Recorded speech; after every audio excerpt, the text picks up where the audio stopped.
Quel régime, quel traitement pour soigner l'obésité? Professeur Boris Ancel, vous êtes endocrinologue et nutritionniste à l'hôpital Bichat et vous allez nous apprendre à faire le tri entre toutes les promesses de ligne et de santé retrouvées. À quel point les régimes sont efficaces? Tous les régimes restrictifs sont extrêmement efficaces c'est une bonne nouvelle. pour perdre du poids. Mais pour soigner l'obésité, ça c'est une autre histoire. Parce que perdre du poids, quand on fait attention à soi, quand on enlève des aliments, ça, oui, ça marche. Parce que vous diminuez les calories, vous allez perdre rapidement du poids. Mais le problème, c'est que dans la majorité des cas, on va reprendre les kilos. On n'a pas soigné le fond du problème. On a soigné de manière très symptomatique et temporaire l'excès de poids.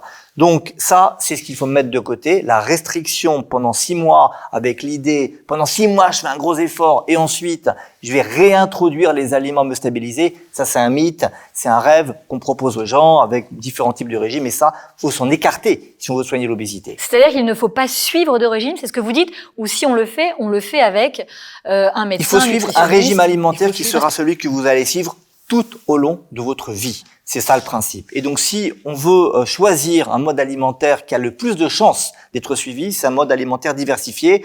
Aujourd'hui, on peut choisir soit dans la diète méditerranéenne, soit dans des régimes équilibrés qui n'excluent rien. Aujourd'hui, c'est ça le gold standard, c'est ça qu'on recommande parce que c'est ce qui a le plus de chances de tenir sur du long terme. Maintenant, il y a des exceptions. Si une personne vient me voir et me dit « moi, je suis un régime hyperprotéiné » ou un régime cétogène ou un régime qui exclut tel type d'aliments, mais que cette personne a soigné son obésité et suit ce régime à très long terme. Et se sent bien avec. Et se sent bien, mais attention, c'est des années, c'est toute la vie. J'ai pas de raison de lui dire d'arrêter ce type de régime. Faut pas être trop strict quand on fait de la nutrition. Mais la majorité des personnes, c'est pas ça leur démarche. Elles se disent, je vais essayer ce régime parce que j'en ai entendu parler, parce qu'un copain, une copine l'a fait, je vais le tenir.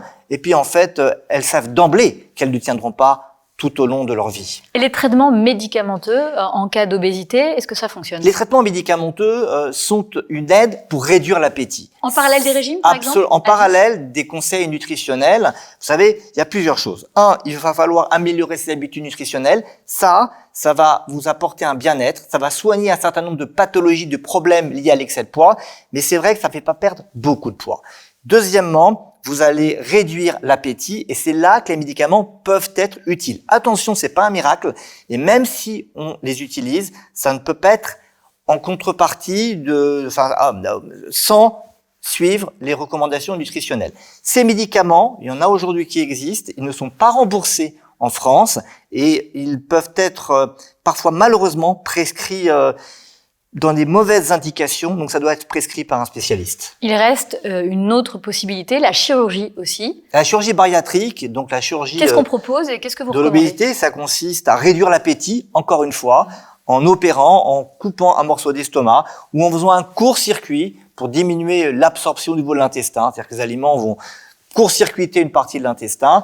Ça marche très bien, mais encore une fois, ça ne guérit pas l'obésité et si c'est fait dans de mauvaises conditions, c'est une catastrophe et c'est reprise de poids quasiment assurée à moyen ou long terme. Donc, quelle que soit la méthode qui est utilisée, elle doit faire partie d'un parcours de soins. Vous savez, il y a un moment pour tout. Il y a un moment pour les conseils nutritionnels, pour les conseils sur le comportement alimentaire, un moment pour les médicaments, un moment pour la chirurgie.